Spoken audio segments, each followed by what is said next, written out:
Ladies and gentlemen, boys and girls, we are in the laboratory today working on an experiment. So if y'all would just come right over here, I'm going to show you what we are doing. And we're hoping to come up with a marvelous, wonderful end product. Okay, this is a potato. I was wondering what that was. Yes, you never know what you'll find in the laboratory. This is a red potato, so I'm peeling potatoes, and this is the last one. I just wanted to save this one so you could see me peeling it because I am an expert potato peeler. She sure is. I have to use one of those little peeler things. Oh, I can't do them little peeler things. We're going to make a shepherd's pie today. That is our experiment today, and that will be our end product. We're going to try not to blow things up.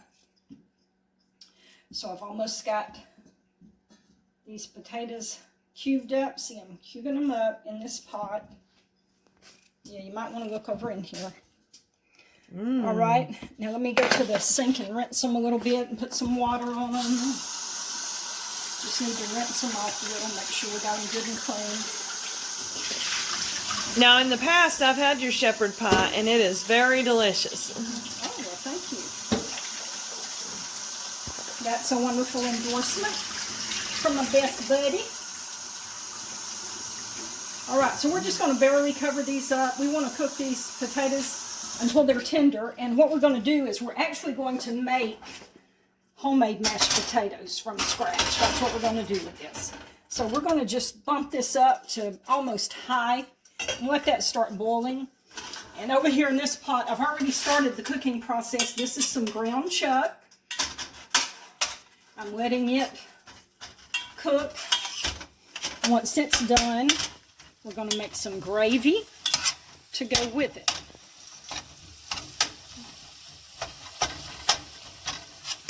This is just a comfort food. It is so, so good. Okay, so we're going to let this cook a little bit. I'll put a lid on this. And we'll get back to you when we're ready for the next step.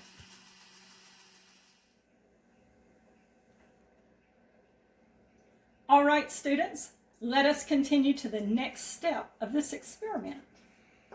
Let's look at our ingredients here. Ooh, they're hot.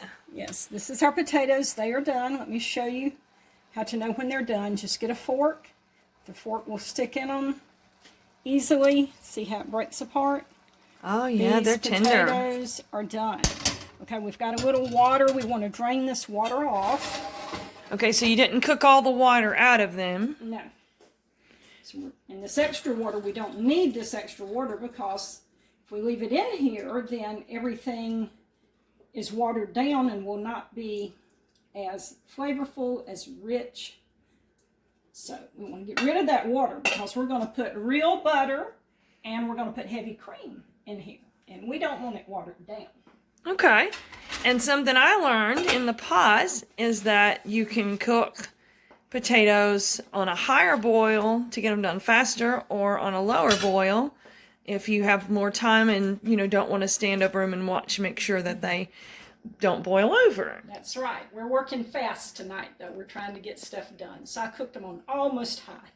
Okay, we're putting real butter in here, and I've already put about 1 tablespoon. I'm going to put some more, and the butter and the whipping cream that you put in here, you just put it in for whatever your taste is, okay? And for whatever consistency you want with your mashed potatoes. Okay. So let's put a little cream in. Okay, how much butter did you put in there? Do you remember?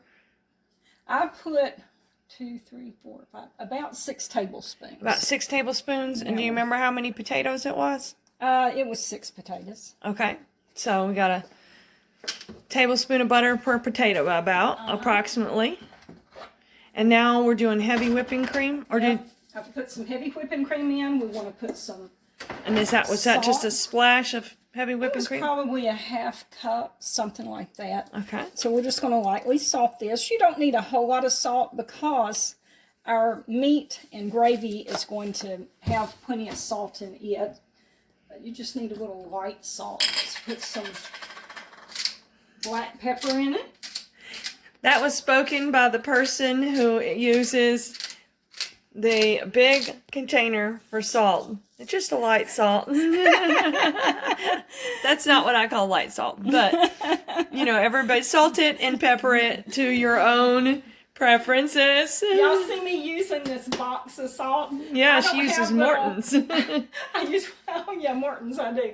I don't have little, you know, salt and pepper shakers. I mean, I do have them, but I don't use them because this is the way I grew up cooking, using the box of salt. Mama used it. That's what we had here when we cooked. That's what I used when I started cooking. So I don't know how to operate them little salt shakers to get the right amount of salt in my food. So I just still use this. She pours and stirs. Now here's our hand potato masher. Oh. I do not use an electric mixer to mix my potatoes, because if you do, your potatoes are going to be like glue. They're going to be like Elmer's glue. Mash them by hand. And also, your muscles are not going to be as strong.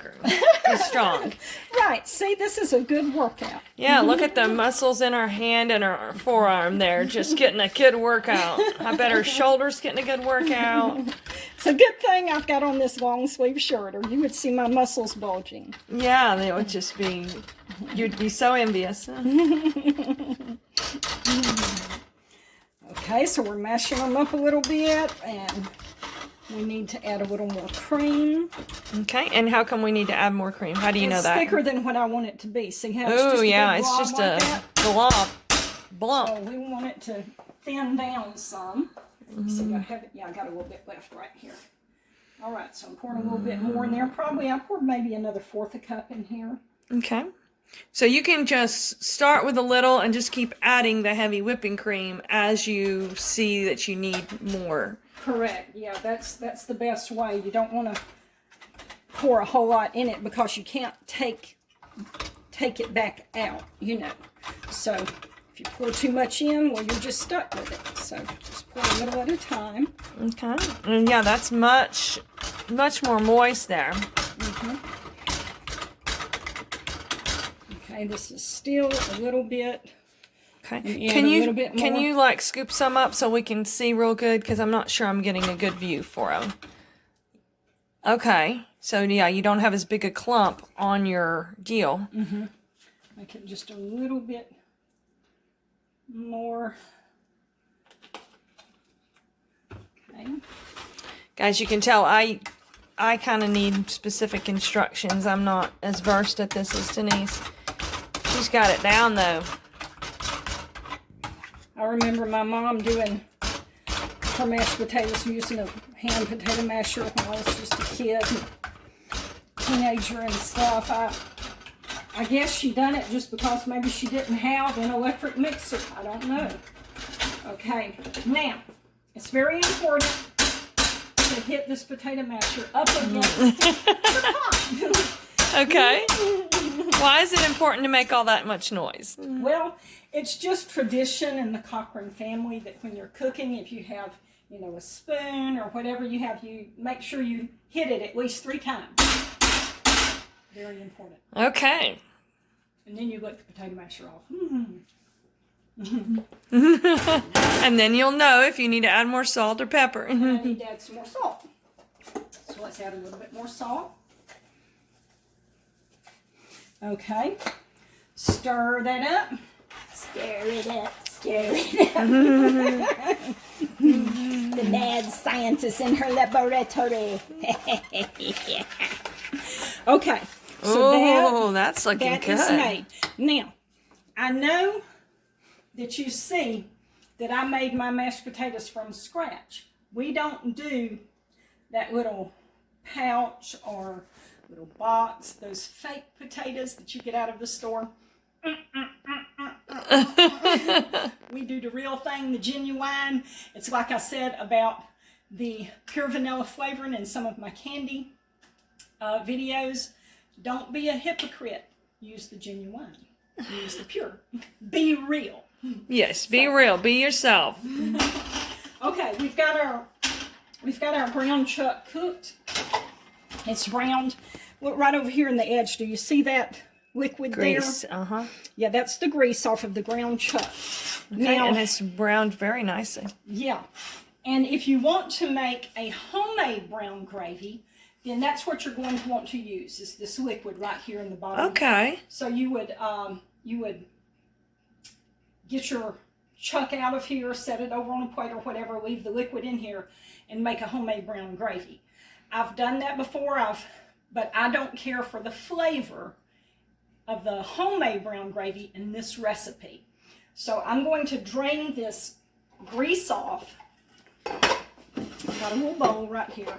Just put my lid, pocket just a little bit. Let's see how she's doing this laboratory experiment. And just pour this grease off. Oh, there it is. There goes the grease. Like that. Like so, just like a pro. Okay. And we are going to use a package for our brown gravy because that is the flavor that I like with this particular recipe. So that's why you got that brown gravy packet sitting over there on the back. That's why. All right. Let's add 1 cup of water. Okay. Put this in here. I measured 1 cup. Okay. Now we want to pour in, this is a little McCormick brown gravy dry mix, okay? So you pour that in. Let me look at that real close here. That's the brown gravy, okay. And McCormick brand, does that matter if you get McCormick or another brand? Well, you know, I'm not sure that I've ever tried another brand, but McCormick works well, so I just stick with what I know is good. Okay. And then we want to sprinkle this in here. Okay. Stir it up. Put it on the burner. And we're going to cook it for a few minutes and let it thicken up, okay? Okay. And now a couple of things that I don't know if we've talked about is one, did you tell them how much ground chuck that was? No, this is a little less than 1 pound. So 1 pound or 3/4 of a pound, that's a good amount of ground chuck to have. Okay, and you use 6 red potatoes. Okay. All right, and then I noticed that the meat got done a lot faster than the potatoes. Right. So I guess that's something we have to watch while that's being cooked. Right. Yes. Okay, so we're going to let this meat thicken up. The gravy, we're going to let it cook and thicken up, and then I'll get back with you with the next step. I had a question. What about the oven? Didn't you do something with the oven earlier? Yeah, I've got the oven on bake. Okay. 400, because once we put our ingredients together, then we're going to actually slide it in the oven, and we're going to have cheese on the top of it, and we're going to let that cheese melt a little bit. So that's the reason I've got my oven cranked up and ready to go. Okay, so the oven's preheating at 400. Yes. Okay.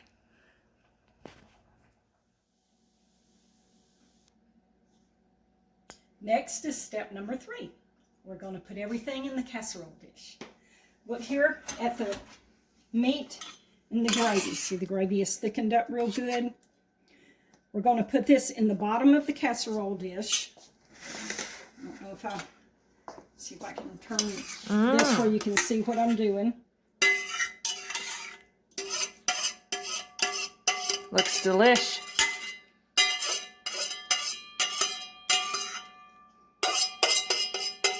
And I like to scrape everything out of my pots as best I can. I don't like to leave part of my food in the pot. I like to get it all out. So do you have to watch that carefully while it's cooked, while the gravy's cooking, to make sure it doesn't burn? Yeah, you have to, stir it, not constantly, but, every minute maybe, and so that it doesn't stick to the bottom of your pot. Okay, so here is our meat and gravy. This is going to be our bottom layer right here. Now, our next layer is going to be our potatoes, okay? We're going to have to try to be kind of careful about putting these potatoes on here so that everything don't get all mixed up together. I want the potatoes to stay on top.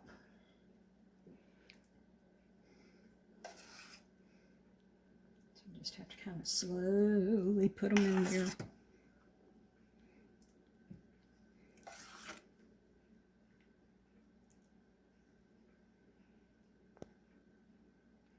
I'm holding my breath. So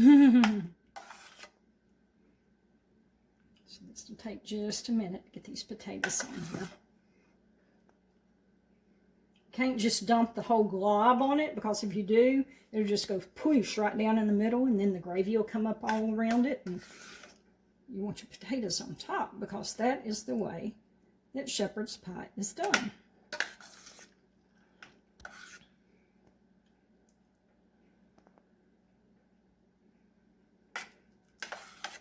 I hope we don't have too many more steps, because I'm getting hungry.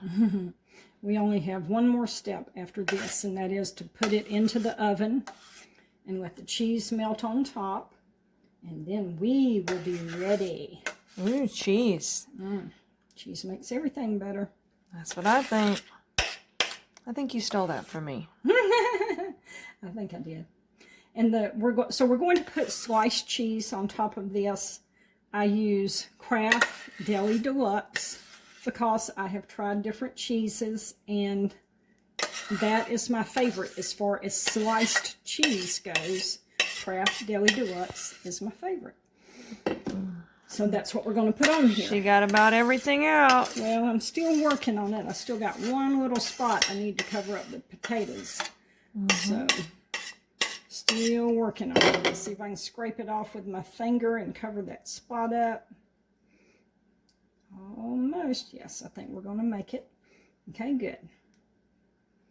Does anybody else use their fingers while they're cooking? Just make sure they're clean. And Denise is a very clean person. All right, we've got that. I think I should lick my finger. I think I should lick the spoon in the pot. Yum, yum. All right.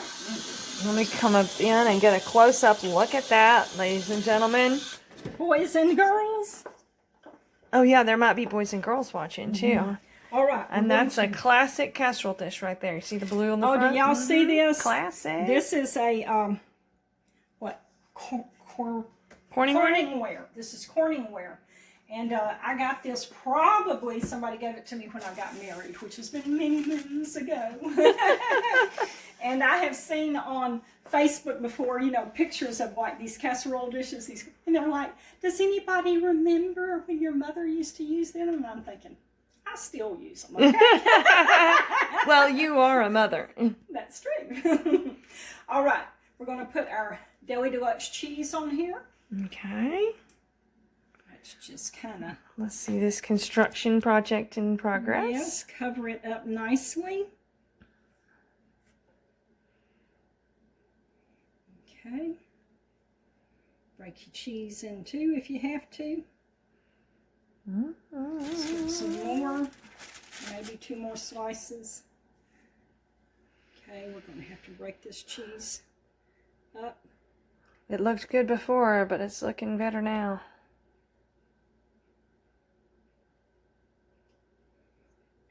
Okay.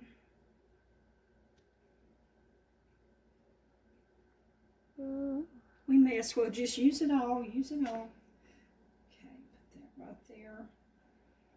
And we'll put this over here. All right. Now, we've got it covered up with cheese. Okay. On top of old Smoky. All covered with cheese. I lost my poor meatball. When somebody sneezed. COVID! It rolled down the mountain or something like that. I can't remember the whole song. Okay, we're going to put her in our oven. All you want to do is let your cheese melt on top because your ingredients are hot already. So we're just going to let that cheese melt and then we will be ready to eat. Yum!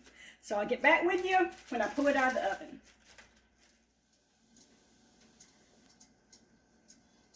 Let's check the shepherd's pie and see if it's ready. We wanted the cheese to melt Oh yeah, look at here. Ooh, The it's cheese is melted. bubbling. It's bubbling on the sides. The shepherd's pie is ready. I'm going to actually dip some up for y'all so that you can see what it looks like. Oh, it looks good.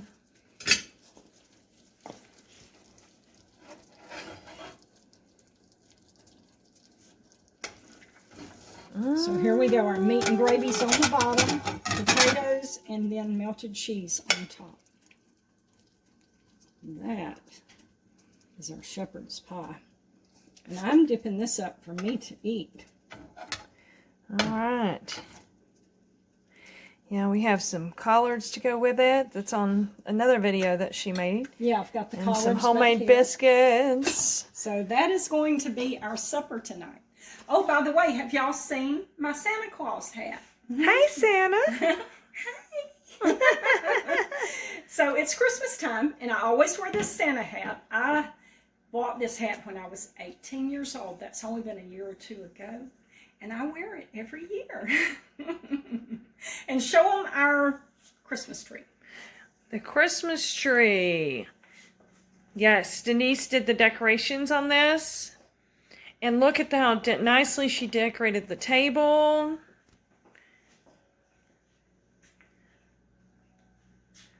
It's beautiful. Let me adjust the light and see if you can get a better view.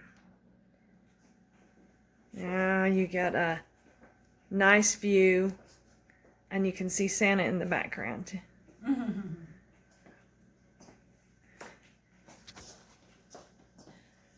So y'all, I hope y'all have a blessed Christmas season, and you enjoy the holidays.